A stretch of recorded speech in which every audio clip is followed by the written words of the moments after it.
Subscribe कीजिए नित्य भजन माला को और प्रेस कीजिए बेल आइकॉन हमारी वीडियो सबसे पहले देखने के लिए।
पचैया आरती मैहर में होले, पचैया आरती मैहर में होले, जहाँ शारदा माता के स्थलवा सानी मैया आरती होले कपूरिया सानी मैया।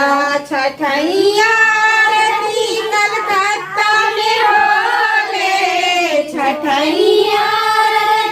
कलकत्ता में होले, जहाँ काली माई के स्थलवा सानी मैया आरती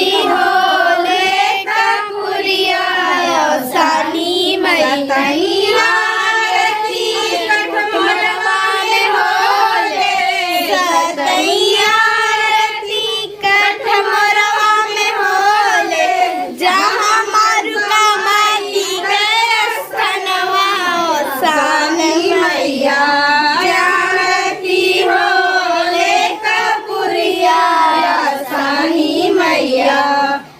अठैया आरती उज्जैन में होले, जहाँ परमेश्वरी माई के स्थलवा सानी मैया आरती होले कपूरिया सानी मैया।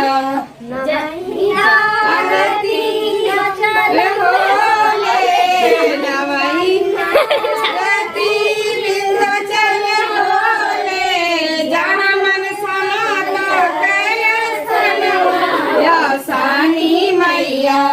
आरती होले कपूरिया सानी मैया।